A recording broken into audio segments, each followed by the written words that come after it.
it allows us to do the math ourselves, and we can figure out and acknowledge the uniqueness of each brand and where they are sort of on their growth trajectory, as well as points of distribution to help figure out what does a new customer look like.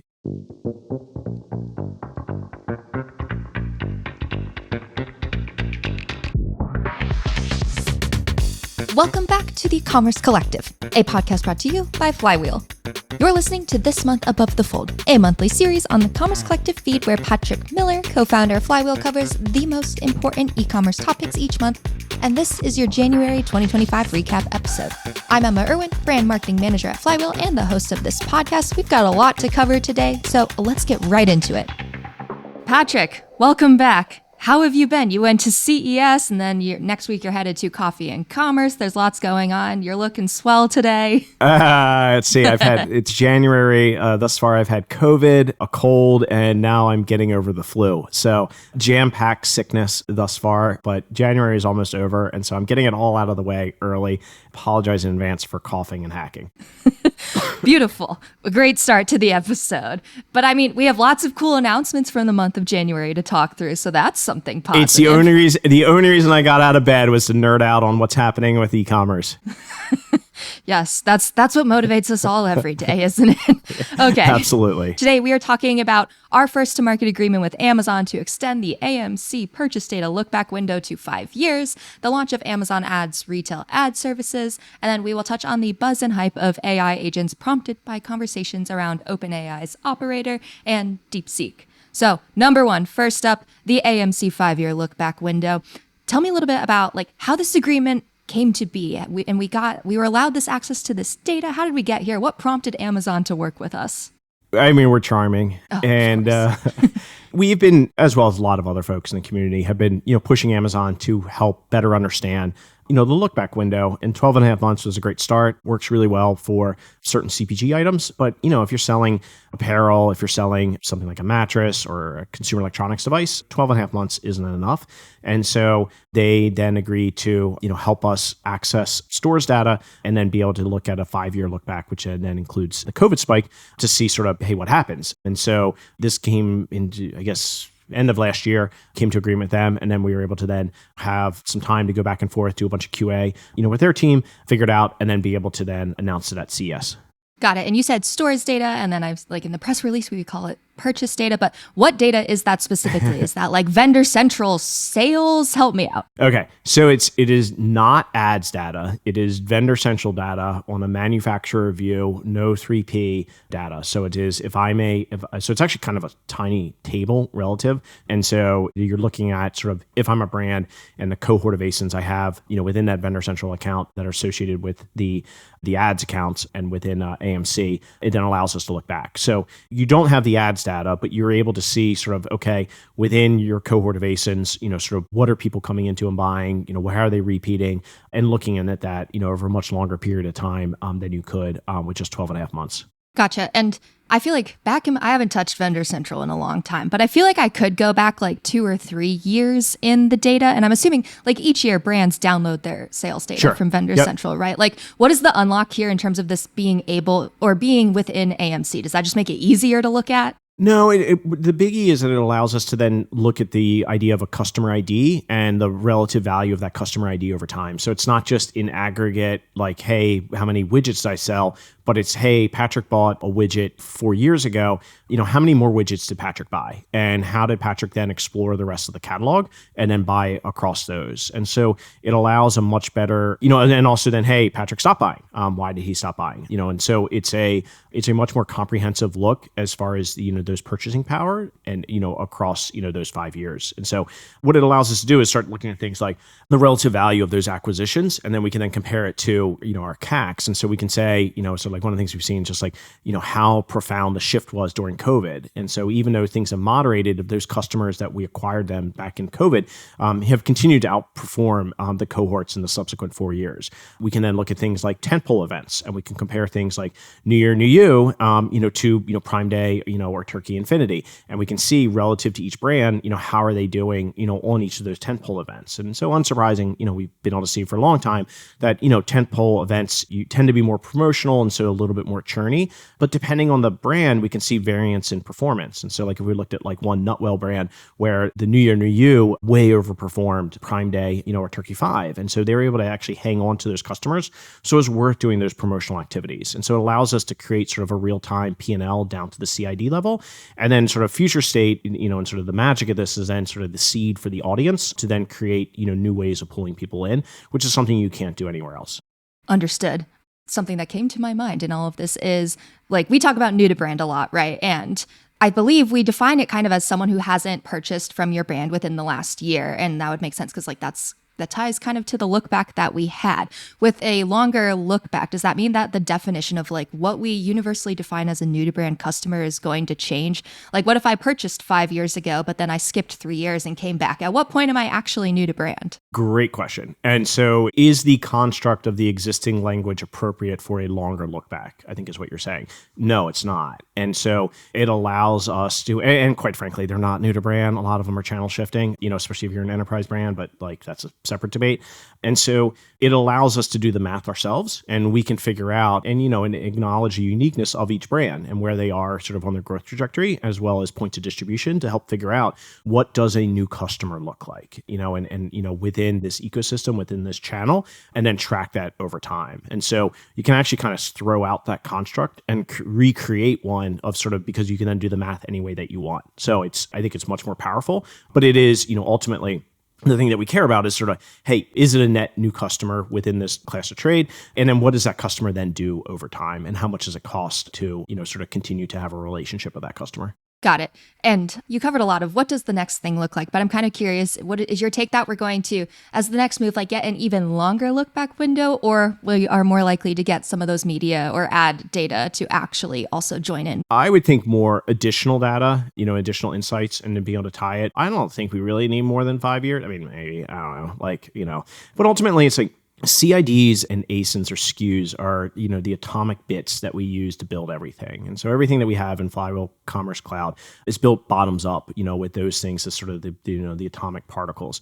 And they are annuities. And so what this shows us in a very clear fashion is that brands that invest and get more traffic, and so they then interact with CIDs, they then get traffic to ASINs, that they grow and they grow over time. And so this is sort of compound growth over a long period of time, and it allows people to see sort of the flywheel effect, of Amazon, in a mathematical way that's, highly transparent. And then which I think then gives brands confidence to continue to invest because, the Amazon automation and personalization does work so well. And it's sort of how I think about it. It's like, this is asynchronous basket building. And a lot of times people are like, oh, the basket is, hey, Patrick pushing around the grocery cart in the store. And it's like, no, it's like Patrick's just buying all these different things in these little micro moments but then rebuying them, over and over again. And so even though it's not, happening all at once, it doesn't mean they're not related. And then, oh, by the way, of everything that's happened with the modernization and the regionalization of the network, all of a sudden, then sometimes these things are actually coming in the same box. And so, it then sort of becomes asynchronous to synchronous, but it's sort of coming at it a different way than what we traditionally think of it within brick and mortar. Makes sense. I think it would have been interesting to this is going to be just deter from everything you just said, but I wish we got 6 years of data so that it would go back to 2019 so that you had just one little bit of pre-COVID not impacted, just one little baseline year of, you can assume that maybe hey AB, if you're listening to this, will you give Emma one more year, please? Thank you. Yeah, I'm no data analyst, but I do want that 1 year. Fair, totally fair. Breaking, very important news. Hey, what are you doing on February 5th? Because I think you should be in New York City for Flywheel's Coffee and Commerce event that's happening from 8 to 12 a.m. Guess who you'll hear from, but in an unrecorded, unfiltered form? Patrick himself. He'll be talking about clean rooms and using data to determine what is signal and what is noise in our incredibly saturated with data industry that is so saturated that it's hard to actually know what to do with the data. And not only that, but the CPG guys will be there hosting a fireside chat with Mondelez and Unilever. And not only that, but the trade desk will also be there covering retail data for an omni-channel world. Holy cow, space is at the brim, but there is still time to register via the link in the description of this episode. Back to your regularly scheduled content. Next up, we are going to touch on the Amazon Ads launch of retail ad services, which was also announced at CES. And this is essentially Amazon offering their ad tech solutions to retailers. And specifically, this looks like helping retailers serve product ads across different places on their websites who currently do not have retail media capabilities built out. So my first question, of course, is like, what's Amazon doing here? What are they up to? What are these motivations? Yeah, I mean, look, this is, it's the same ethos as AWS, where, you sort of, build it for yourself and then you expand it, your own dog food, and then you expand it to the market. And so, from their perspective, they're gonna say, hey, we can lower the cost. We have the best ad tech. Why wouldn't we expand our customer base? And I highly doubt that Walmart is ever going to sign up to leverage this tool. But I think some of these additional retailers, that are sometimes traffic starved, or they see this as a better way and a less expensive way to increase the yield of their site. And so it does two things. One, it decreases costs, and then two, it allows, my guess is, sort of long term, it will then allow brands to, steer traffic to these various sites. And so right now it's sort of, sponsored products, but I wouldn't be surprised if longer term, there's other traffic drivers there that end up helping, those sites. And, from a brand perspective, well, I'm already managing, on Amazon, and I can do something within the same ad console, and I don't have to log into, another provider. That's pretty great. And if the cost is transparent to brands, wonderful. I've been thinking about, and I saw in your notes, so I think the thought is wrong, but maybe other people also have this thought, just in terms of like the retailers in beta that were mentioned are retailers like iHerb, Oriental Trading, and other kind of what feel like small kind of obscure retailers. And so in terms of brands driving traffic elsewhere, like, I guess it depends on the brand, it depends on the retailer, but like, is there all that much traffic that exists on those retailer sites? iHerb is bigger than everybody thinks. And iHerb, it's like they're based out of San Bernardino, California, or at least that's where their FC is, because I know there's an Amazon FC down there. If you read the reviews, like a lot of them are in foreign languages. And so a lot of iHerb's business, they never told me this, but like I just assume it by reading the reviews, is like shipping stuff overseas. And so it's actually for a way for brands to get distribution in an easier way to international markets. So anyway, if you go to I haven't looked at iHerb in a while, but like last time I like thumbed through it and just like read reviews, I was like surprised like how many were in Russian. Nice. I remember back in the day, I worked on a supplements brand, and iHerb was just like the bane of my existence because they had a low price on one of our top selling products, which of course Amazon then price matched. And it was the whole dispute of like, hey, you can't sell it at that price. And then pricing is the sole discretion of the retailer. Yes, Emma. I can. They can sell it at whatever they want. Patrick, I was being client obsessed. I was serving the client. Yeah. Stay out of jail.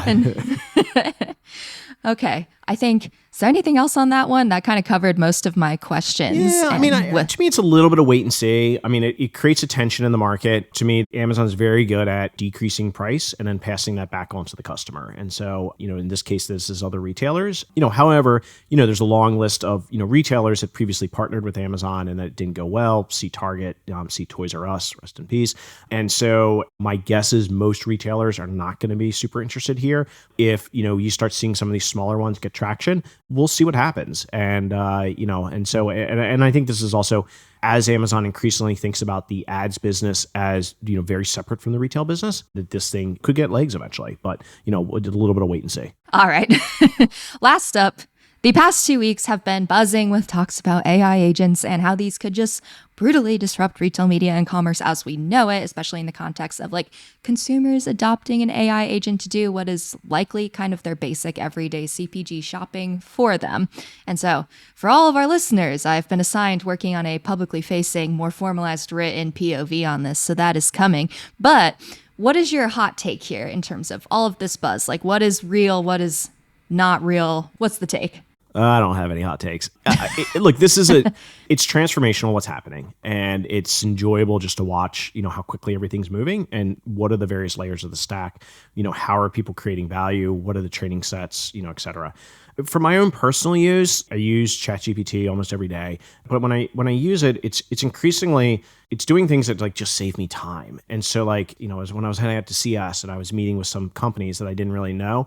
And so I was like, all right, ChatGPT, give me a brief. Who are these companies? Like, what do they do? What's unique about them? And it was great. It was wonderful. It worked really, really well. My wife has an older Jetta TDI and, and it's a automatic Volkswagen, like it's just waiting to break our hearts. And so check engine lights started coming on. So we're like, all right, we got to get a new car. And so, but she has like a really tight garage, so we're like, okay, we don't want a minivan.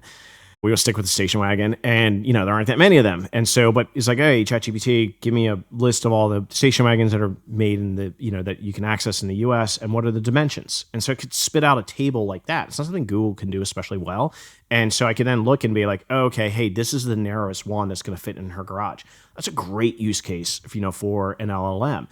But a lot of this conversation reminds me of like the Alexa conversation, 7-8 years ago. And so when Amazon was pushing, hey, you can shop with Alexa. And I'll say then the exact same, like I feel like such an old man, but like back in my day and on my rocking chair. But like at the time, everybody was like all hot and bothered about, Alexa. And the thing I said then, and I think it's the same thing now with the LLMs, it's like nobody's going to close their eyes and be like, Alexa, order me a big screen TV. And then just be like, cool, whatever shows up is great. Like, I'm not going to say that to ChatGPT either. Like, it's a high cognitive load. Like, you're spending $1,000. Like, you want to take a look at it. I will ask it to, like, hey, summarize, the various reviews. Let me take a look at it. Let me, decide. And then in a future state, like, I could see, like, hey, I don't want to go grocery shopping. Like, go compare, here's all the stuff I want, and these are the recipes I want to cook this week. Go get that stuff. Okay, now if the thing is going to go do that, what are the ways that it decides what to go buy? Okay, you get right back to price, selection, and convenience. Okay, that's the tenets of everything, right? And so if I'm saying like, hey, I want to go source cooking lasagna one night, I'm doing Mexican the next, whatever. All right, so it's going to go to Instacart, it's going to go to, Whole Foods, it's going to look across those vectors, and then it's going to go. And so it doesn't cost me time to compare, but it's going to do the same comparison that that a human would do, just more efficiently. And so when I see, it's like, yes, the LLM can do that. It's not there yet, but I could absolutely see it getting there pretty soon. And then when it does, but it's going to be on the same sort of core vectors that everybody has been working towards, over the last, 15 years in this industry.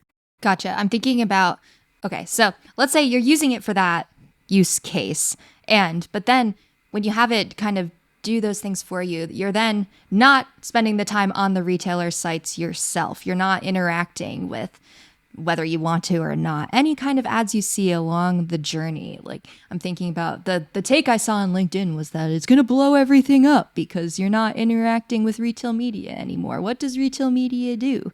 And like, what is your response to kind of that sort of perspective? I think it's kind of Luddites. So it's like I am my wife's LLM when it comes to grocery shopping. And so like I do all the grocery shopping. And so, and so like we'll have conversations around, hey, what are we going to have for dinner this week? And, I do the majority of the cooking. Oh, she's an awful cook. And so like I'll go look and find the stuff and go buy it. Like, how is that any different than getting, if I can get a machine to do it, great, but it's the same task, right? And so it's like, here's the stuff I want to cook. Here's the stuff I want to eat. Go in there and go get it. And like, does the bot see an ad? Maybe. Like, why would that not inform the bot? Like, why would and so like, and especially like you're thinking like within like a search grid, like absolutely the bot's going to see the ad and it may click on it. Maybe I say like, hey, don't click on the ad, but I think that's, I don't know why you would say that. And so, but then me as a consumer, well, like I'm still going to like watch television or I'm going to read the New York Times. And as a human, I'm going to see ads. And then I may say, hey, I want to buy that or like that, whatever. It looks interesting. Hey, machine, go buy it. I don't see that as being any different than, it's an extension of humanity, perhaps, potentially. And how's it any different than my wife's being like, hey, I saw this. Like, hey, we want to try this. Will you go buy this next time you go to Wegmans or whatever? All right. I'll leave the audience with that. Lots to think about. Lots going on in our industry, and it's only January. Yeah, it's fun though, but it's like, I don't know, like just encourage people just to like play around with them and just like, okay, like what can it actually do? What can it do? I was like using Rufus this morning. God, it was awful because I can't remember. I was looking at Chris Ware books, great author. And so I was like, hey, Rufus, create a table of all the Chris Ware books and like, I don't know, rank them by, how they were received or whatever.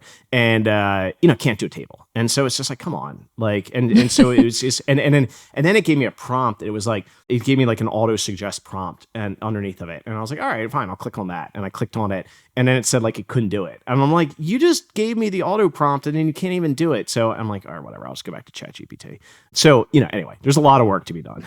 For sure. They are fun to play around with, and then I just get mad at them and I'm like, no, but be in my brain. Well, but I think it's sort of like, I think it's interesting of like Instacart does a lot more of like inspiration of like, hey, I'm looking for a recipe. And so like your average home cook has like 9 recipes that they go to, over and over again. And so it's like, if you can just expand that by one, like it's a lot of value to be created.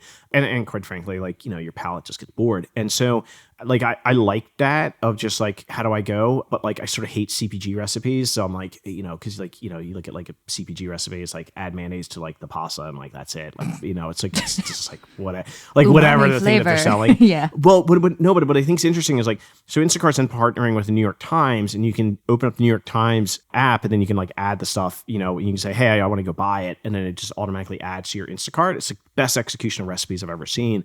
And so like, to me, like the interesting part longer term, it's like, okay, could you use an LLM within the Instacart? Like, but you got to bounce from Instacart to New York Times back to Instacart. And so like, I'm buying eggs, I'm buying like all my staples, and then I'm like, oh, I need to figure out what I'm cooking. And then I go over to the New York Times. Like, could that actually be contained within Instacart? Maybe. Does the New York Times want that? I don't know. Maybe, maybe not. And then how do you then monetize it? It's interesting. I love recipes.